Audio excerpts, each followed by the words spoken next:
Alright guys, I've kind of come full circle this week, which is really just ironic timing. We passed 10,000 subscribers a couple days ago. I cannot thank you guys enough. This has been like mind-blowing. This year has just flown by. So much has happened and way too much to recap.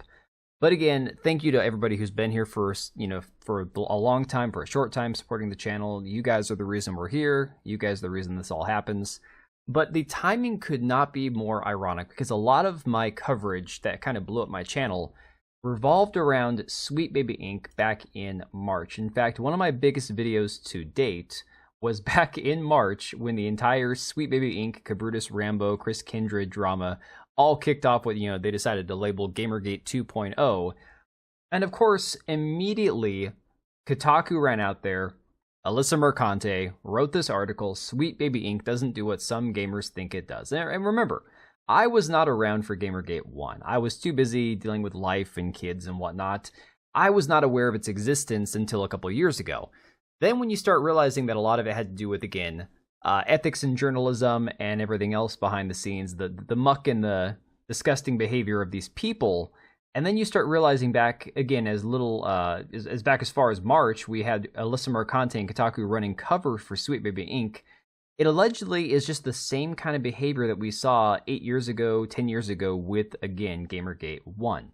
And of course, Alyssa Mercante recently has been just completely insane on Twitter, making herself the story, making herself, again, the spotlight of a lot of videos, a lot of articles. She cannot stay out of the limelight. This is a person who's not a serious journalist. She's an activist. She is completely obsessed with herself. She has to be the subject of every story, as we keep seeing time and time again. And she's not the only one. It's ironic where all these lines kind of intersect, where all these dots, connect. Ash Parrish over at The Verge quickly ran this article a week or two after Alyssa's over, again, at The Verge. Ash Parrish, who's been there for a while now, previously at Kotaku. And her article says the return of Gamergate is smaller and sadder. A group of gamers has mobilized a harassment campaign against a story consultant company, marginalized developers and journalists in protest of what they see as forced diversity in gaming. And again, the rest is just history. This is really where it all started between Alyssa and Ash. They kicked off this firestorm. Of course, Chris Kindred at Sweet Baby Inc. is the one who went after Kabrutus Rambo's Steam Curator page. That initially caused every little bit, all the drama, all the little firestorms that kind of, caught fire and just went ablaze and set the internet on fire.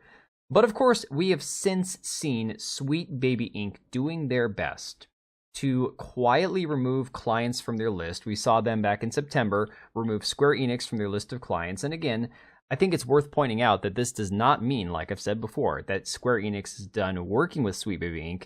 It's the fact that I believe somebody at Square says, hey, it isn't looking good for us that we are working with you or that we have worked with you. If you could just remove us from the site, that'd be great.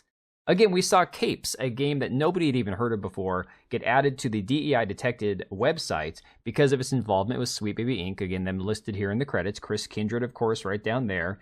The guy, girl, whatever gender that person actually is. Be honest, to this day, I still can't keep track of all their pronouns and gender identities. Again, that person is the one who kicked off Gamergate 2. Kabrutus adding Capes after the developers at the studio that made the game had reached out to him and said, yo, we didn't really use anything that they consulted on in the game. And then when he asked for proof, they ghosted him. So, of course, a game where they're, again, trying to hide the involvement of Sweet Baby Inc. Then more recently than that, we saw a former Sweet Baby Inc. employee basically say, yeah, if we work for Sweet Baby Inc., we can't get jobs anywhere else because nobody wants to work with us. And this is for good reason, guys. These people have a horrible reputation of being despicable people, attacking people, harassing people. Again, Kim Belair on record saying you must threaten them, intimidate them, scare the living daylights out of them, essentially, make them think that they're not going to make any money, that they're going to be blacklisted if they don't use our services, if they don't hire inclusivity consultants and sensitivity readers. Then we saw, of course, this video from Black Girl Gamers, a company very much like Sweet Baby Inc., who's been heavily involved in a lot of this stuff the last 6 months, basically hiding the comments on their video. You can see 28,000 views, one comment. One positive comment, no other comments showing.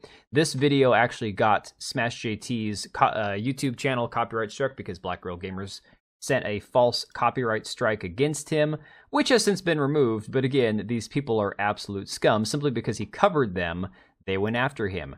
And again, you can even see in one of the more recent videos, 4.4 thousand views, only 6 comments. I would assume comments are being hidden yet again. They even tried to go after that Park Place with a spurious lawsuit that got soundly rejected by Ron Coleman. So again, these people are just the worst of the worst. They are the reason the video game industry is in such bad shape.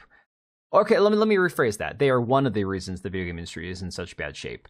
The video game industry is in such bad shape because, again, the ESG funding and the DEI inclusion and initiatives that are being put in at the corporate level. But these are people who are essentially parasites who are funneling into the video game industry at this opportune moment where they realize that they can run their grift and extort money from developers. Like, again, the story we saw that allegedly a company like them, like Sweet Baby Inc. or Black Girl Gamers, tried to get $7 million out of Black Myth Wukong. But again, the Chinese developers are going to say, yeah, you keep that shit in the West, we want nothing to do with it.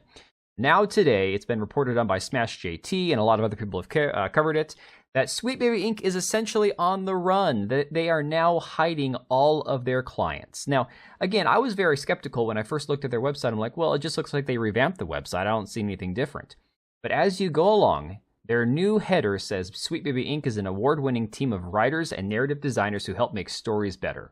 With over 30 games shipped from AAA, indie, and solo developers, we are not just contractors, we're storytellers who can take your project to the next level. Yeah, they'll take your project to the toilet. Just keep that in mind. We work within the scope to cover all your script writing needs, from cinematics and dialogue to naming 500 pieces of armor. We know every word counts. No matter the stage of production, we can strengthen story pitches, world building, and character development needs, and other narrative design demands. We approach sensitivity by working with your existing narrative and documentation to bring out its natural authenticity and emotional resonance. We don't look for red flags, we highlight green ones. And of course, they got some featured products. You can still see God of War Ragnarok right here. Suicide Squad, which I would just not even advertise, but okay, they want to advertise that, good for them. What is now missing, though, is their entire list of clients and projects. Sure, they've got a few projects sitting right here, but that's half of the projects they've actually worked on, and their entire client list, the client list that they removed Square Enix from, is no longer even visible. You can see that their old client list used to have a couple dozen different studios and developers on here. They're all gone.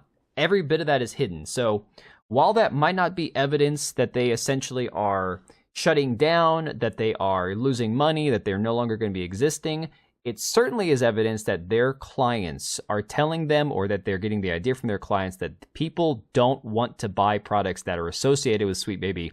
And so they have to either remove it, hide it, not mention it.